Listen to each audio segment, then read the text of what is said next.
अस्सलाम वालेकुम दोस्तों। आज हम लोग बात करेंगे अस्थमा के बारे में। ठीक है, अस्थमा जो है वो क्या है। ठीक है, अस्थमा जो है वो किस वजह से कॉज होती है, इसकी पैथोफिजियोलॉजी क्या है और अस्थमा को हमने जो है मैनेज कैसे करना है। ठीक है, तो ये चीजें हम लोग डिस्कस करेंगे अस्थमा के हवाले से इस वीडियो में। तो वीडियो को आपने पूरा वॉच करना है, एंड तक कंप्लीट वीडियो आपने वॉच करनी है, तभी जो है आपको प्रॉपरली अस्थमा की कंडीशन के बारे में समझ आ जाएगी। ठीक है, अगर आप वीडियो में जो है कुछ पॉइंट स्किप कर जाओ तो आपको हो सकता है इस अस्थमा वाले टॉपिक में कोई प्रॉब्लम्स आ जाए। ठीक है, फिर आपको समझ नहीं आएगी, आप इसको अच्छी तरह अंडरस्टैंड नहीं कर पाओगे। तो इस वजह से जो है वीडियो को आपने फुल कंसंट्रेशन के साथ देखना है अस्थमा को समझने के लिए। तो सबसे पहले हम लोग अस्थमा के इंट्रोडक्शन की बात करें। अस्थमा जो है it is a chronic obstructive and reversible lung disease. ठीक है, यानी कि ये जो है ऑब्स्ट्रक्टिव भी है, इसमें ऑब्स्ट्रक्शन होती है।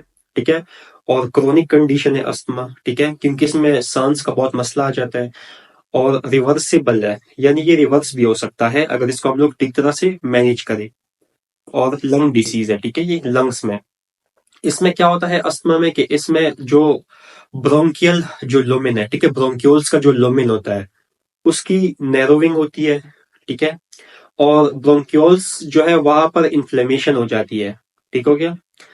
तो जब ब्रोंकियल लुमेन जो है वो नैरो होगा और वहां पे जो है इन्फ्लेमेशन का मसला आएगा, तो क्या होगा कि बंदा जो है उसको चेस्ट टाइटनेस और हेवीनेस फील होगा। इसके अलावा बंदे को जो है शॉर्टनेस ऑफ ब्रेथ का मसला आएगा। ठीक है, और साथ में जो है वीजिंग साउंड प्रोड्यूस होगा। वीजिंग साउंड मतलब जब पेशेंट सांस लेगा ना, तो सांस लेते वक्त जो है वो वीजिंग साउंड जो है वो उससे प्रोड्यूस होगा। ठीक है, तो ये था हमारे पास अस्थमा का इंट्रोडक्शन। अब अगर इसकी हम लोग पैथोफिजियोलॉजी की बात करें, पैथोफिजियोलॉजी में इसमें हमारे पास क्या होता है कि फॉर एग्जाम्पल, अच्छा एक और जरूरी बात, अस्थमा कंडीशन में क्या होता है कि इसमें जो लंग्स होते हैं पेशेंट के वो बहुत ज्यादा हाइपर एक्टिव हो जाते हैं। मतलब उनका जो रिस्पॉन्स होता है वो हाइपर एक्टिव हो जाता है। कोई भी फॉरेन या एक्सटर्नल स्टिमुलाई जब लंग्स की तरफ आता है तो उनके खिलाफ जो रिस्पॉन्स होता है वो बहुत ज्यादा होता है अस्थमा की कंडीशन में। ठीक है, अच्छा, अब हम लोग अगर पैथोफिजियोलॉजी की बात करें, तो फॉर एग्जांपल कोई भी फॉरेन एंटीजन जब बंदे ने जो है वो बंदे मतलब बॉडी में एंटर कर गया, ठीक है, कुछ भी हो सकता है फॉरेन एंटीजन, कोई एलर्जन भी हो सकता है, कोई डस्ट पार्टिकल हो सकता है, कोई पोलन, मतलब कुछ भी। ठीक है, तो जब भी फॉरेन एंटीजन जो है वो इंटर करेगा बॉडी में, ठीक है, तो क्या होगा, हमारे बॉडी में एंटीजन प्रेजेंटिंग सेल्स होते हैं। ठीक है, जैसा कि मैक्रोफेजेस हो गए, डेंड्रेटिक सेल्स हो गए। अब ये जो एंटीजन प्रेजेंटिंग सेल्स है, ये उस एंटीजन को जो है कैप्चर करेंगे।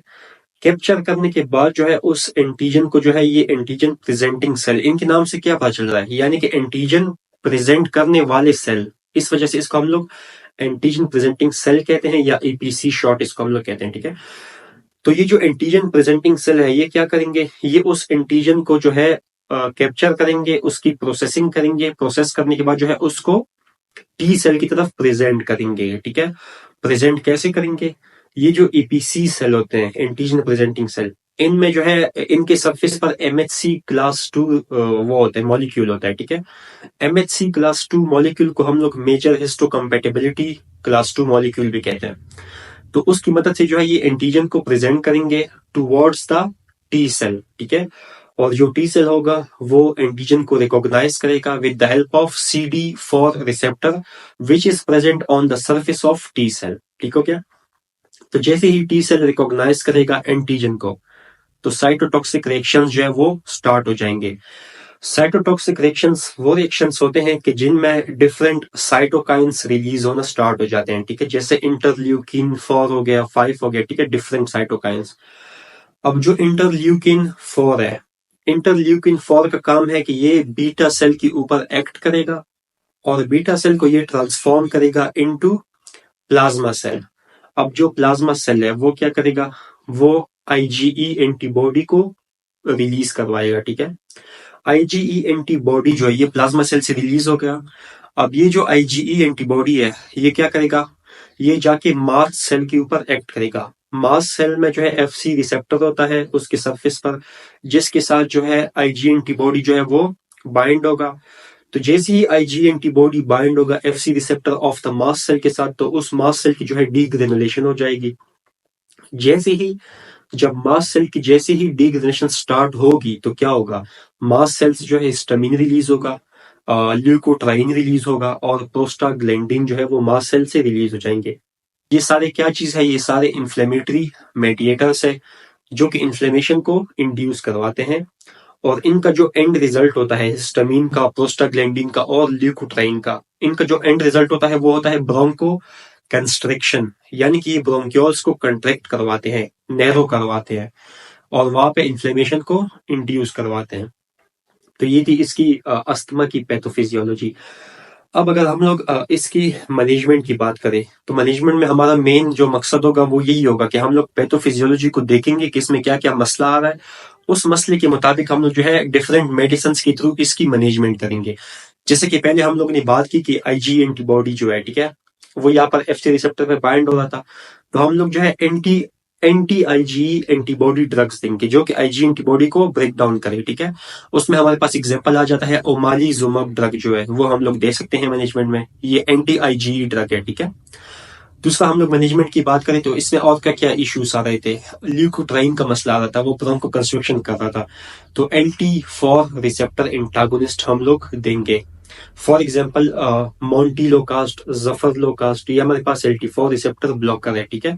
तो जब LT4 रिसेप्टर ब्लॉक होगा तो ल्यूकोट्राइन वहां पे जो है वो बाइंड नहीं कर पाएगा।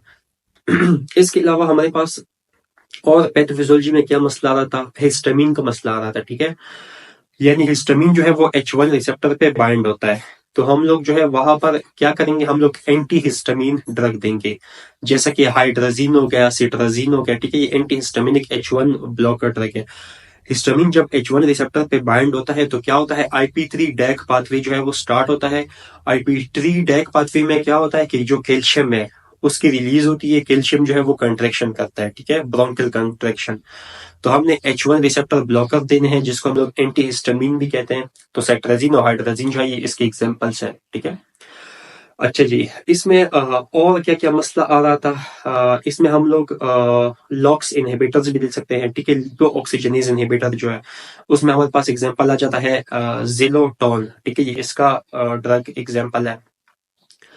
इसके अलावा हमारे पास इसमें और क्या क्या मसले आते थे, देखो मतलब जो भी पैथोफिजियोलॉजी होती है ना उसको अगर आप लोग देखें ना, उस पर आप फोकस करें तो आप उसके अकॉर्डिंग जो है वो आप ड्रग्स को जो है वो चूज कर सकते हैं। इसके अलावा हम लोग मैनेजमेंट में जो है वो फॉस्फोडाइएस्टरेज इनहिबिटर्स भी दे सकते हैं, ठीक है, PDE इनहिबिटर जिसकी एग्जांपल है थियोफाइलिन। अब ये जो PDE एंजाइम होता है ये क्या करता है, ये साइक्लिक EMP को ब्रेक डाउन करता है। जब साइक्लिक EMP ब्रेक डाउन होगा तो हमारे पास प्रोटीन काइनेज जो है वो एक्टिवेट नहीं होगा, ठीक है।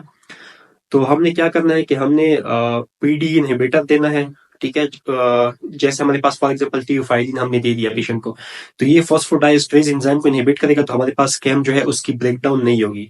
तो जो कैम्प है साइक्लिक EMP जिसे कहते हैं वो प्रोटीन काइनेज को एक्टिवेट करेगा, प्रोटीन काइनेज जो है वो एड्रेनालिन को रिलीज करवाएगा और जो एड्रेनालिन है वो रिलैक्सेशन करवाएगा, ठीक है। तो जब रिलैक्सेशन होगी लंग्स की तो क्या होगा कि बंदा जो है वो इजीली सांस ले सकेगा। इसके अलावा हम लोग बीटा 2 एगोनिस्ट दे सकते हैं क्योंकि लंग्स में जो है बीटा 2 रिसेप्टर होता है, ठीक है।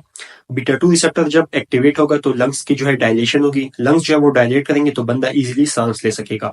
इसमें हमारे पास एग्जाम्पल आ जाते हैं सल्ब्यूटामोल, टर्ब्यूटालिन, फॉर्माटेरोल, ठीक है। इसके अलावा सल्मेटेरोल आ जाती है, ये सारे हमारे पास बीटा 2 एगोनिस्ट है।